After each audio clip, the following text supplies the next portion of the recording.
Notre quatrième édition du FIRA, première partie, les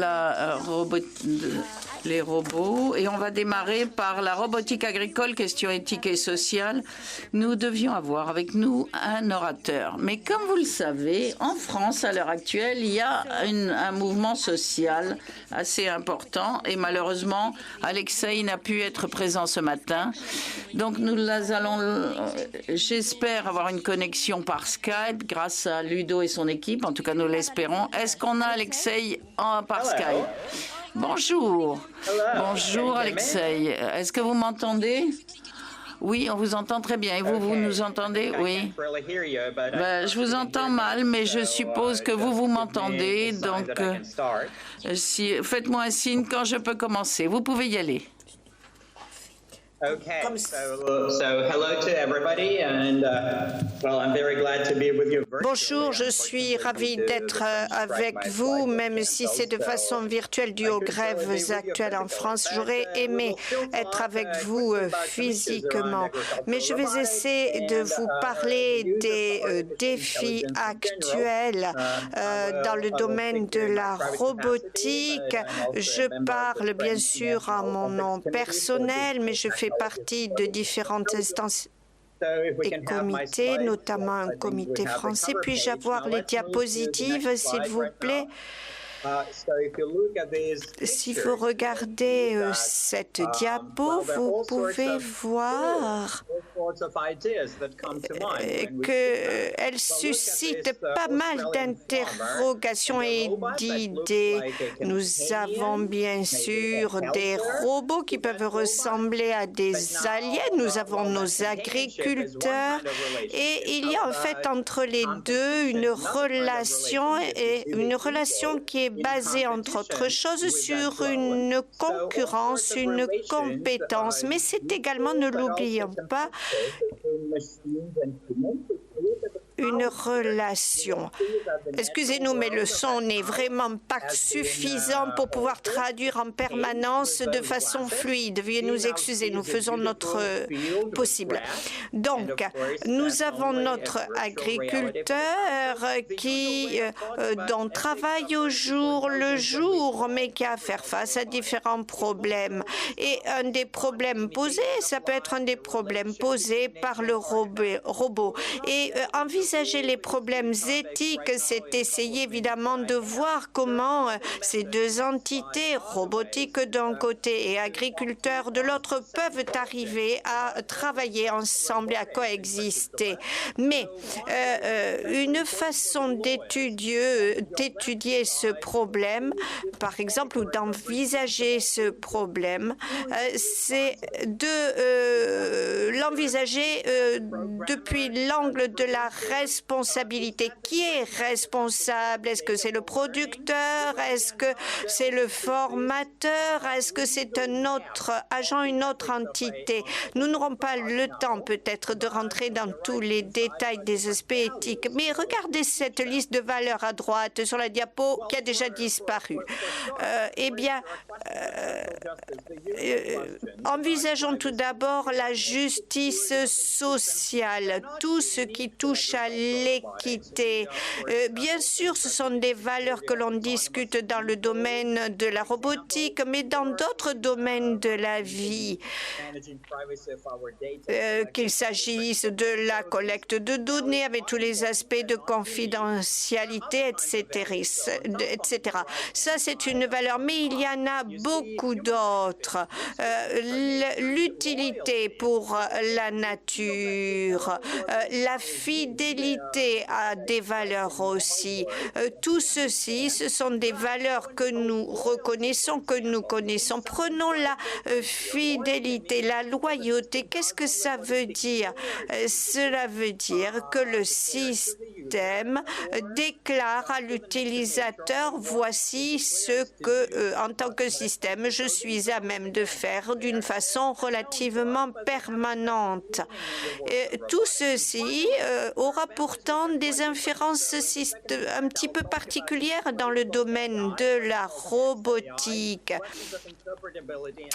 ce qui nous conduit à soulever le problème des questions d'interprétation, d'interprétabilité, selon le mot que j'emploie. Et je crois que ceci devrait nous amener à envisager les choses de façon un peu spécifique. Je ne vais pas... je vais, en premier lieu, vous parler des défis politiques qui existent à l'heure actuelle et qui se posent aux politiques, aux hommes politiques.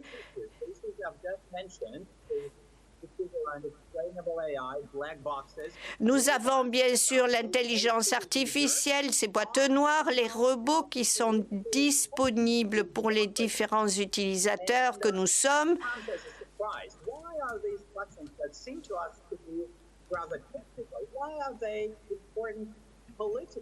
Mais pourquoi ces robots, ces nouveaux outils d'IA ont un impact pour nous tous?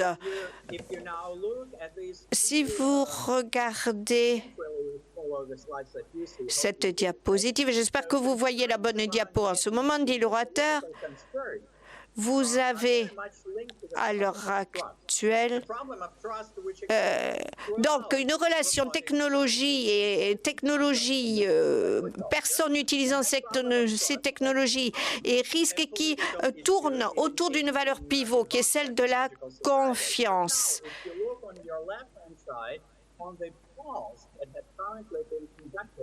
Et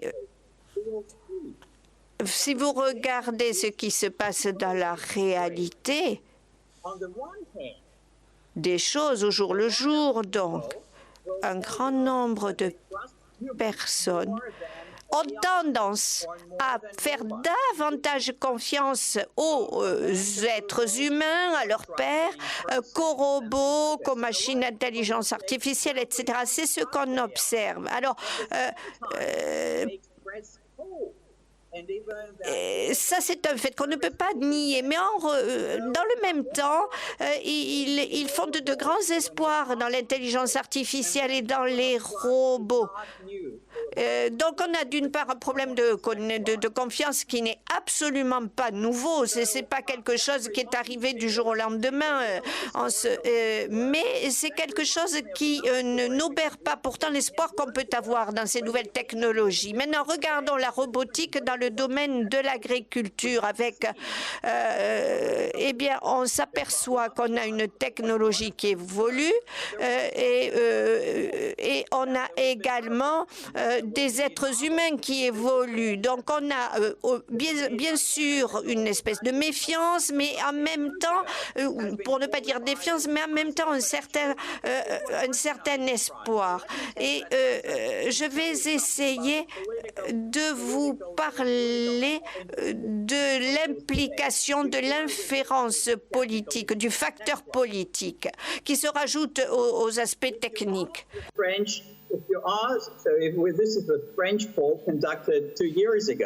Si une réunion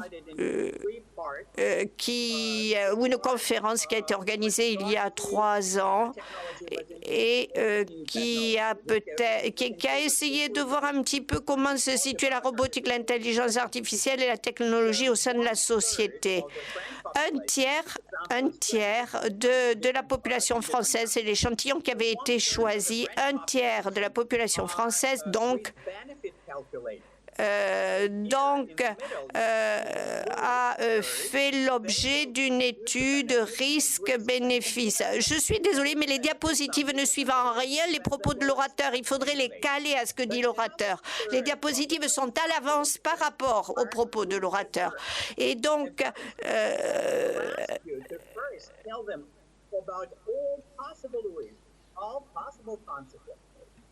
dans toutes les possibilités, tous les possibles, toutes les opportunités sont envisagées en termes de risques, en termes d'avantages par rapport à l'intelligence artificielle et les robots. Et on a à peu près une division en 3 blocs. Un tiers qui ont confiance, un tiers qui ne savent pas trop, un tiers qui sont défiants. Et ceci, c'est quelque chose qu'on retrouve très fréquemment. Donc, bien sûr qu'il y a le risque acceptable, mais ça ne suffit pas à prendre en compte le problème tel qu'il se pose aujourd'hui.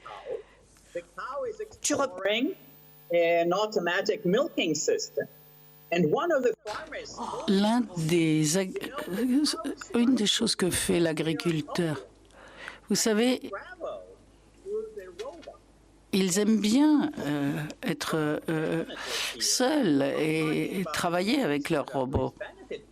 Or là, il n'y a pas de calcul bénéfice-risque.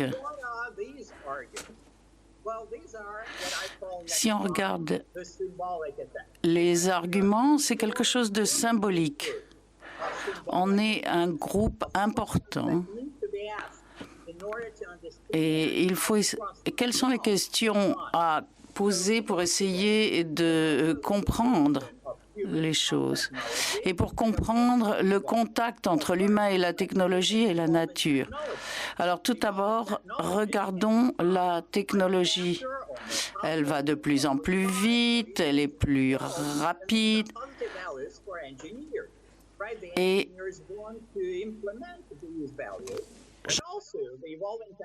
l'ingénieur essaye de surmonter certaines barrières pour essayer de prendre le dessus sur la nature. Et par exemple, il y a la reconnaissance d'images. Donc il y a une technologie qui évolue, qui est de plus en plus importante, mais il y a aussi d'autres facteurs à prendre en compte. Une chose très importante à mon sens, c'est la valeur symbolique de cette évolution qu'il faut prendre en compte. Si on regarde les animaux, si on regarde le bien-être animal, regardons cette interaction à la machine. Ils sont libres de compagnie humaine tout à coup. Alors, est-ce que c'est une bonne chose? Il n'y a plus besoin de cette compagnie humaine. Mais ils sont stressés par des robots qui n'ont pas d'émotion, en revanche. Alors, est-ce que c'est mieux? Je sais.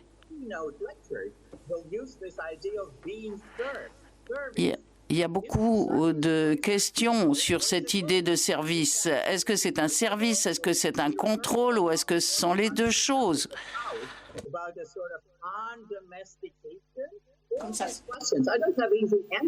Je n'ai pas de réponse à toutes les questions qui se posent à l'heure actuelle.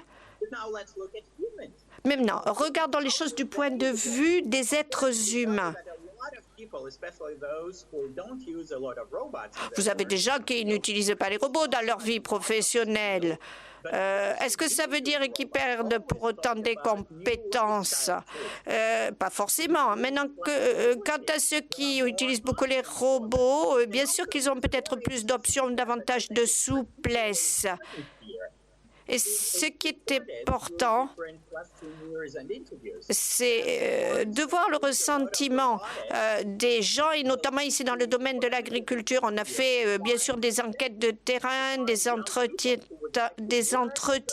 et c'est pas toujours facile de trouver des jeunes des gens qui souhaitent travailler avec les robots. Et c'est sûrement beaucoup plus facile pour les jeunes générations qui trouvent ça plus facile.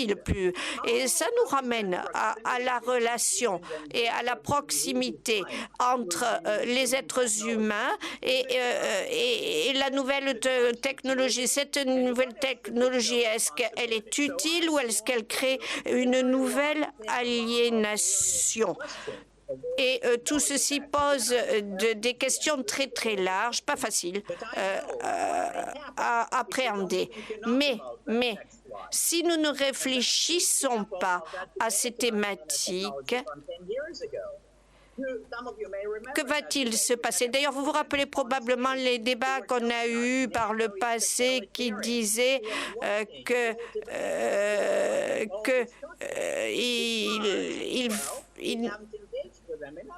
il ne fallait pas aller vers ces nouvelles technologies.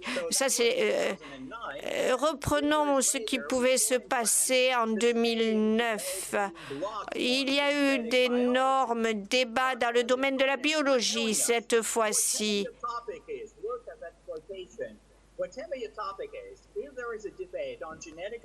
On parlait à l'époque des débats sur la génétique, sur la biologie, voire sur le nucléaire, pour ne citer que quelques problèmes. Et ça a suscité d'ailleurs pas mal d'études, pas mal de travaux sur le sujet pour essayer un petit peu de voir quels étaient les tenants et les aboutissants.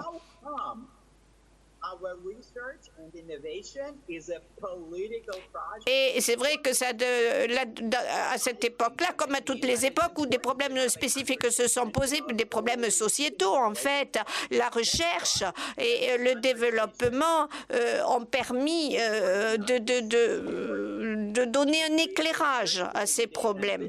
Regardons ce qui se passe alors 10 ans plus tard, on va dire en 2019, avec d'autres thématiques, celle par exemple de la liberté individuelle par rapport à la reconnaissance faciale.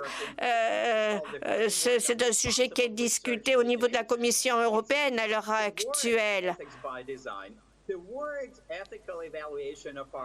Et c'est vrai que les discussions prennent maintenant en compte tout l'aspect éthique. Et il est important d'avoir ces débats éthiques, sans oublier la dimension symbolique, bien évidemment. Et que ce soit dans le domaine, comme je le disais tout à l'heure, de la liberté individuelle, de la confidentialité et de la justice. Et ça nous ramène toujours à la thématique qui est celle de ces journées, à savoir est-ce que la robotique est une avancée, est une technologie qui respecte donc la justice en termes d'accès, entre autres choses. En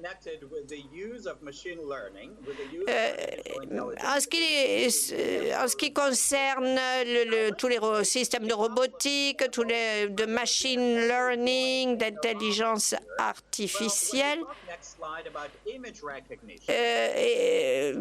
je crois qu'il est intéressant de prendre des exemples précis pour mieux comprendre. Prenons la reconnaissance d'images que j'évoquais tout à l'heure, reconnaissance faciale plus précisément. Eh bien, lorsqu'on parle donc reconnaissance faciale, on parle confidentialité et liberté. Mais il y a d'autres questions qui se posent. Eh bien, la reconnaissance faciale, elle peut être tout à fait légale dans certains pays et être totalement illégale dans d'autres pays. Il y a eu sur la diapo précédente un exemple en Russie. Et c'est vrai que la reconnaissance faciale peut poser d'énormes problèmes. Et ça doit être pris en compte en tant que chercheur dans nos travaux, dans nos algorithmes.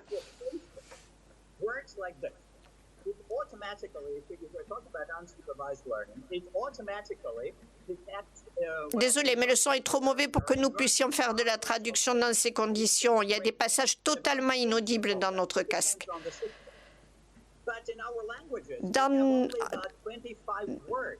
Dans notre langage, il existe 25 mots, 25 concepts et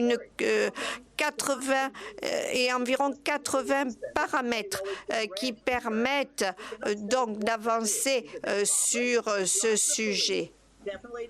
On est en train de parler là de la reconnaissance faciale, de la façon dont la police utilise donc les données disponibles pour permettre d'avoir une reconnaissance faciale utile pour une bonne identification. Ça, c'était l'exemple reconnaissance faciale. Maintenant, le machine learning. Là, on est dans le domaine de la médecine. Bien sûr qu'on pourrait avoir toute une autre série d'applications. Et ça peut nous donner des informations très précises, très exactes, tant dans le domaine de la médecine que ce qu'on a vu tout à l'heure pour la reconnaissance faciale. Mais qu'en est-il de l'applicabilité de toutes ces nouvelles techniques? Imaginez un médecin qui vous dit vous devez vous faire opérer et vous dites mais pourquoi, docteur? Eh bien, c'est parce que vous avez ça sur le scanner, cette image-là, ce truc-là. Et qu'est-ce que c'est ce truc-là sur cette image, sur ce cliché? Eh bien, c'est rouge, c'est une zone rouge. Mais oui, mais dites-moi un petit peu ce que ça veut dire, cette tache rouge. Ben, ça veut... le médecin ne répond pas vraiment comme il le devrait. Il dit il y a une tache rouge, mais il n'explique pas à son patient ce que cette tache rouge signifie. Le médecin, lui, doit expliquer à son patient, c'est une évidence. Donc là, un algorithme qui est capable d'identifier la tache rouge, mais pas de traduire cette tache rouge en information compréhensible par l'interlocuteur. Ça, c'était un exemple parmi tant d'autres. Et ça met le curseur sur le véritable problème qui existe. Certes, on a des algorithmes, ça nous donne des infos fabuleuses, mais il faut pouvoir expliquer. Et donc, ces explications sont nécessaires, pas vraiment pour prévoir le comportement du système en lui-même. C'est vrai que le système, il est plus puissant que le cerveau de l'homme pour prévoir peut-être. Mais ce système ne suffit pas. Il peut même s'effondrer complètement lorsqu'il s'agit d'expliquer. Parce que l'être humain, l'homme, il a besoin de comprendre ce qui marche ou ce qui ne marche pas. Et vis-à-vis d'un système qui peut très bien tourner sur lui-même parfaitement bien, si vous ne comprenez pas les tenants et les aboutissants, vous allez dans le mur, entre guillemets. Et donc, là, nous avons une véritable difficulté.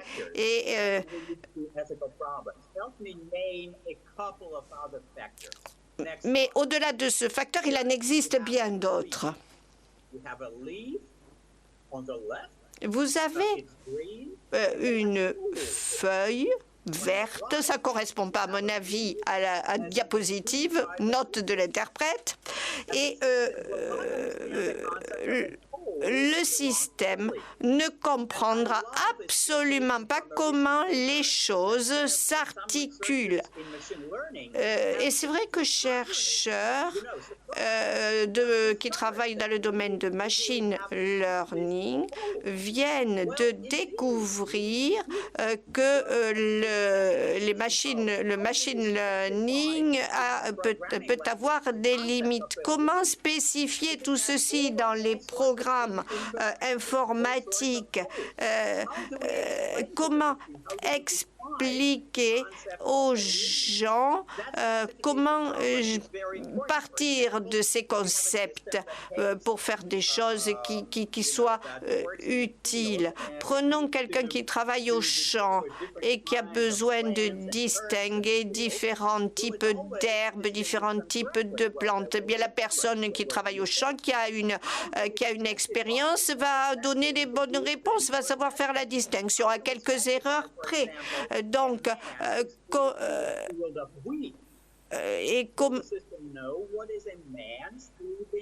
est-ce que le système peut faire la même chose?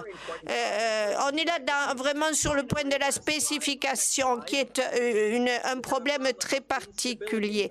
Qu'en est-il d'une des faiblesses, on va dire, du machine learning? C'est son instabilité.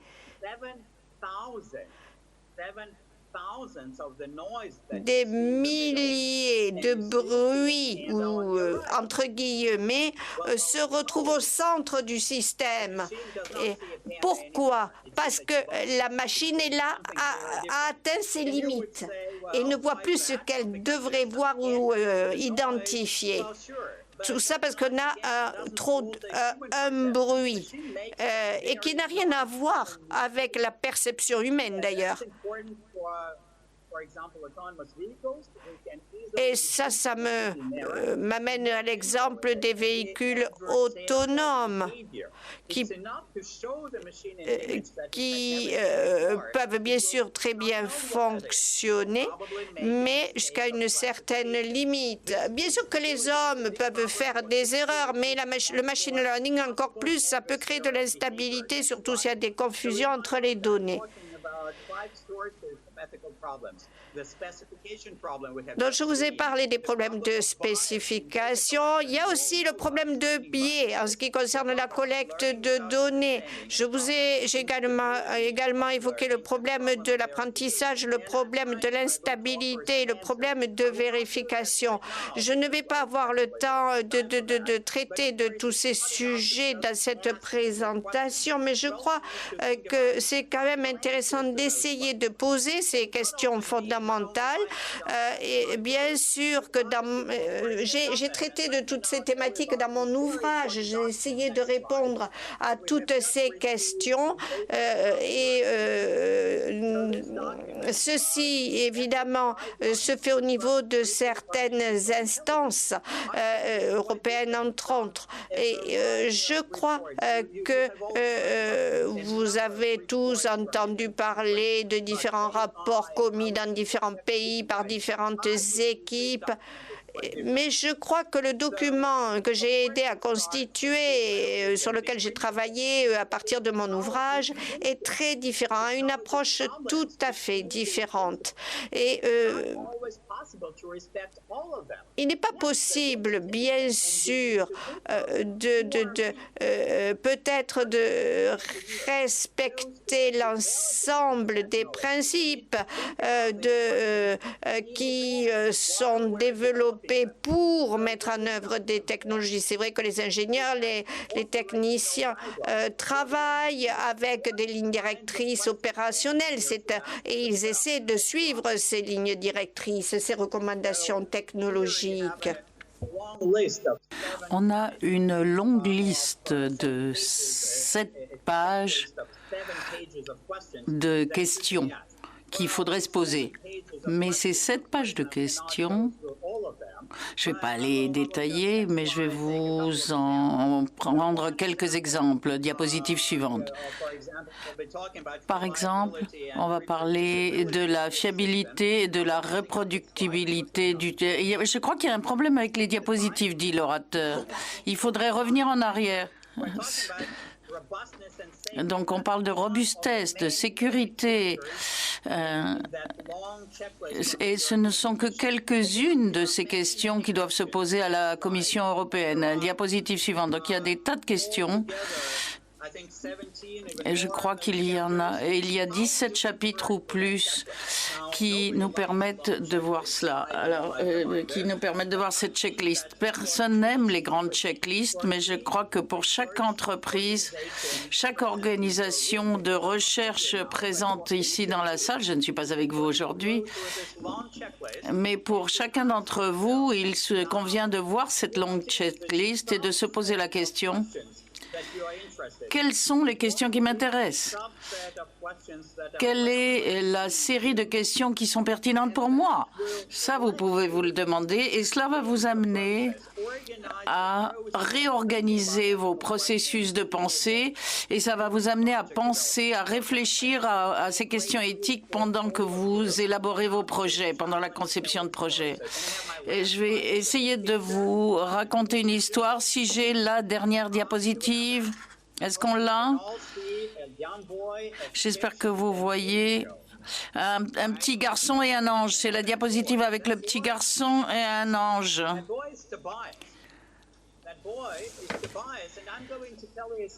Et je vais vous raconter, il s'agit de Tobias et je vais vous raconter une histoire à propos de l'intelligence artificielle. C'est une histoire. Au début de l'ouvrage, il y a un petit garçon qui est accompagné par un ange. Il laisse ses parents derrière lui et il part toute la journée tout seul. Il est seul pour la première fois. Et à la fin de la journée, il veut se laver. Et il rentre dans la rivière pour se laver. Et il y a un poisson, un brochet, et le petit garçon a peur de ce poisson. Et l'ange, il se tourne vers l'ange. Alors l'ange ne lui dit pas « n'aie pas peur du brochet ».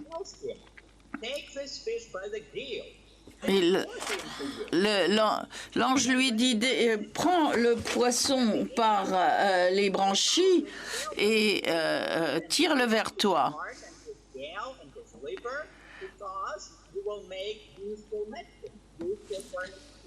Et ainsi, tu n'en auras plus peur.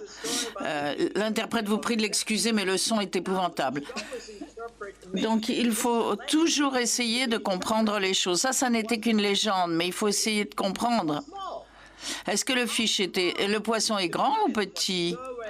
Pourquoi est-ce que Tobias avait tellement peur de ce nouvel animal qu'il ne connaissait pas, cette intrusion? Et en le prenant par les branchies, en le tirant vers lui, il n'en avait plus peur. Et je pense que la leçon à tirer de cette histoire, c'est la nouveauté. Tobias n'avait jamais vu de poisson auparavant. Il avait peur de cette chose nouvelle qu'il ne connaissait pas. Et c'est cela la nouveauté. On ne sait pas à quoi ça sert, on ne sait pas ce que c'est. Alors comment est-ce que l'ange a contourné les choses? Il n'y a pas dit « n'aie pas peur de la nouveauté, n'aie pas peur de quelque chose que tu ne connais pas ». Non, non, non. Il lui a dit 1, 2, 3, 4, 5, tu fonctionnes comme cela. Et ainsi tu pourras en faire quelque chose d'utile.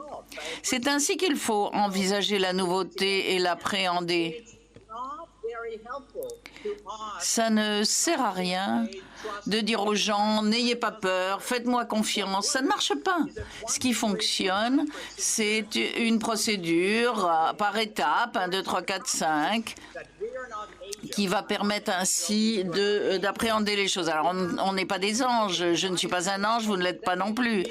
Mais on doit faire face aux Tobias de notre époque qui ne connaissent pas la technologie, mais qui doivent l'utiliser pour faire quelque chose d'utile pour eux sur le terrain. Il faut nous adresser à eux de la manière dont l'ange s'est adressé à Tobias, en se souvenant néanmoins que nous ne sommes pas des anges. Je vous remercie. Et les interprètes vous prient de les excuser parce qu'on entendait très mal. Merci beaucoup. Merci Alexei Greenbaum, chercheur au CEA Saclay, à côté de Paris. Il est l'auteur de l'ouvrage Les robots et le mal. Et on a, je crois, une dernière diapo avec son adresse Internet si vous voulez lui poser des questions, puisque de toute évidence, il va être compliqué du point de vue technique de poser des questions par Skype. Merci, Monsieur Greenbaum, de votre présence ce matin.